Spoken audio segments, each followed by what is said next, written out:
That's the difference between me and you. You're a baby. Because you start physical fights? You're such a baby! Because you start physical fights?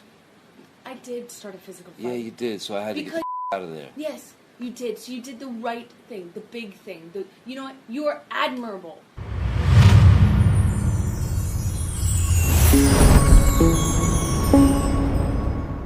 Hey guys, it is Tristan with Nerdut's Newsstand, and I want to talk a little bit today about Johnny Depp being denied the right to appeal in the UK courts. Now, this means a lot, and it doesn't at the same time, because I kind of figured from the beginning this was what's going to happen.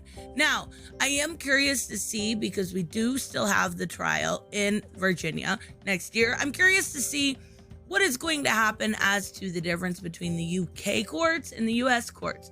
Though I'm not going to lie, I definitely don't have a whole lot of faith when it comes to the US courts and how women are perceived in the US and how they are basically simply put to the point where you believe anything they say. So I don't have a lot of faith, but there's always that hope that still remains. Now, this is simply the press release. I want to go over the entirety, not the entirety of it. There's a few little portions I want to go over because it's very contradictory and it's very hypocritical to the point where it doesn't matter what a woman does.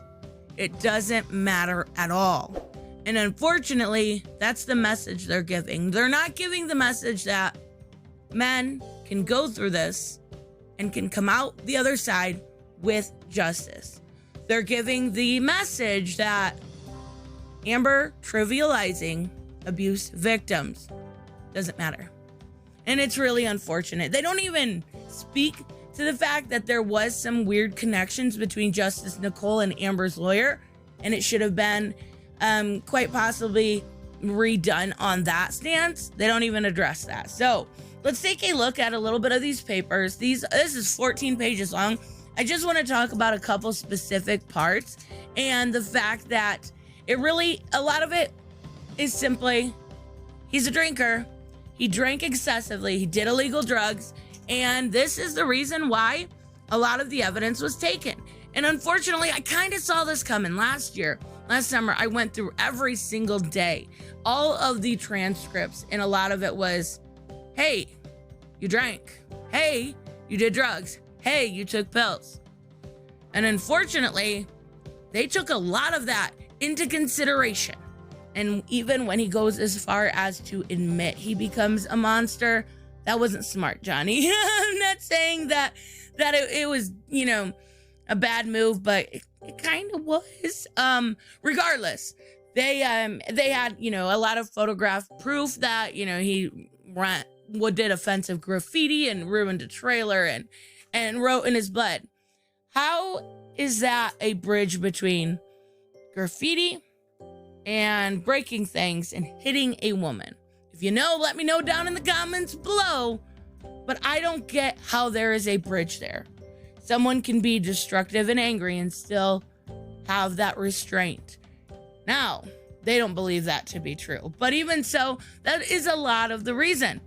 And him admitting, he did drugs is really damning to the case. So they also talk about another argument too, and that would be in September 2015. Now, Amber admitted in this contemporary evidence that she threw pots and pans, that she threw haymakers, that she slapped him in the face. Most of you have heard the audio tapes where she, says she did hit him. Doesn't matter. Again, let that sink in. That doesn't matter. Yeah, that's real. So anyways, there's another conversation they talk about, again, with the haymakers. Doesn't matter. Even though Johnny never admitted to hitting her, it doesn't matter. He did say he had butted her once on accident. Accidents happen. That's not proof of abuse. Was it silly to admit? Again, yes, probably. But Amber can admit time and time again, and it doesn't matter. Now, this is telling, right?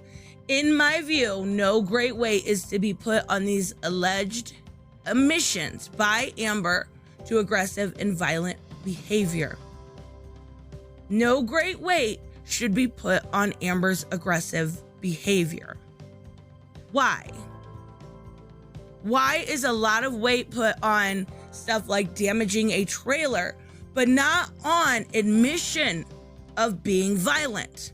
That I don't quite understand at all, but I think it's a believe woman thing, right? So, here's another one about her admission that she had been the aggressor on the evening of argument 2.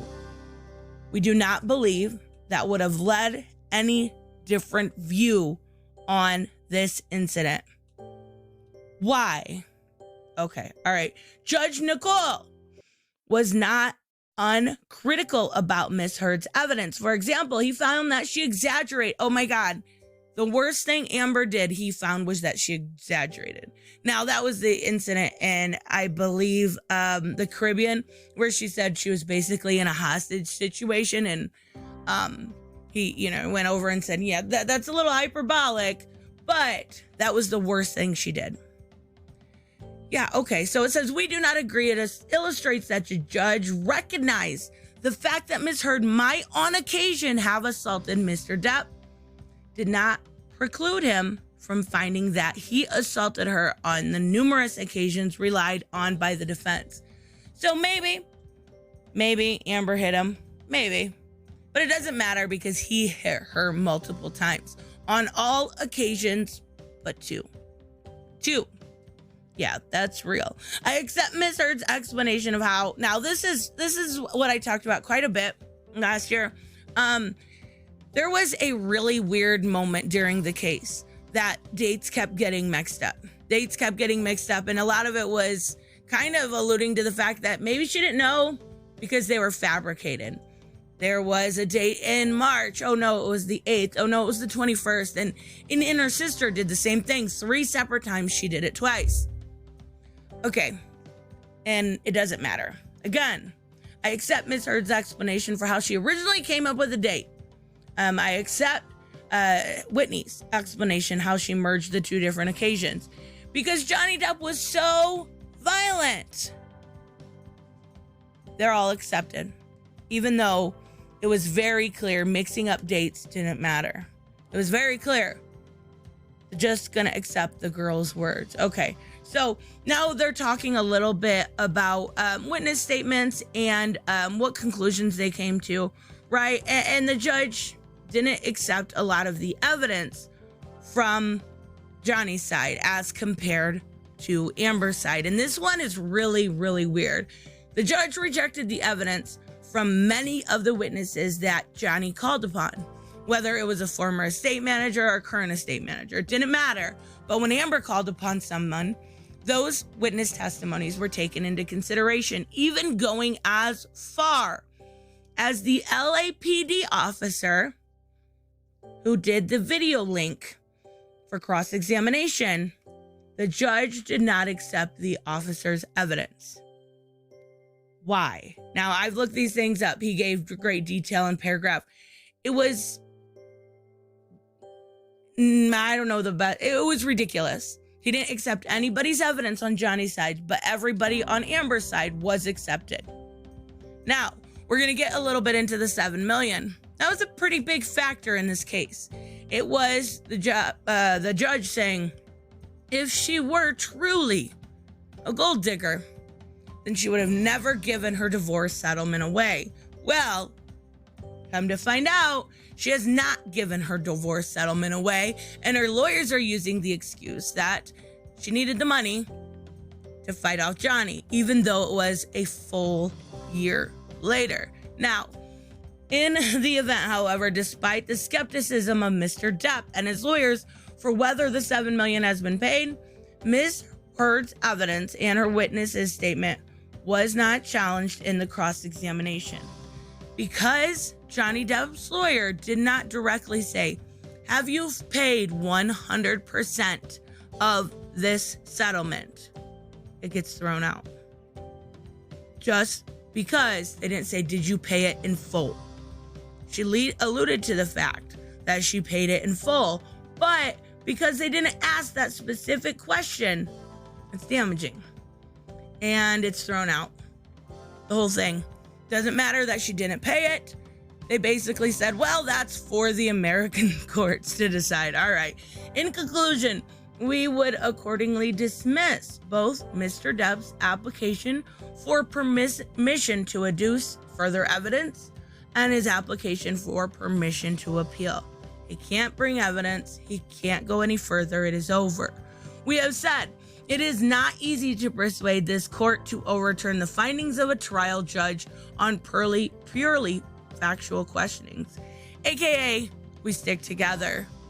These judges, we stick together. We do not believe that there is a real prospect of it being prepared to do so in this case. The hearing before Niccol J was full and fair, and he gave thorough reasons for his conclusions, which may not have been shown, even arguably, to be vitiated by any error of approach or mistake of law. It's over, unfortunately so. Now, could there be a chance of something in America happening? Sure. Let's hope so. But as of right now, it looks like it's over. And I'm more curious than anything is how it's going to affect both his career and hers. Because I think this is only going to help hers, and it's going to extremely hinder his. Now we'll have to wait and see kind of how that plays off. But people are not going to want to touch his, even though he's an amazing actor, they're not going to want to touch it with a 10-foot pole simply because they don't want the drama that comes behind it. But we'll have to wait and see about that. Anyways, let me know what you guys think about this. This that happened in the Court of Appeals. It's a shame.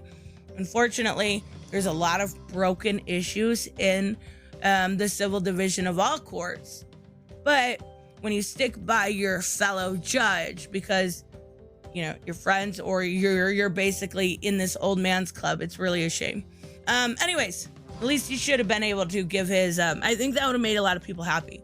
Had he just been able to give his evidence and submit something and say, hey, give me a second chance to show you what happened. It didn't matter though, because believe all women.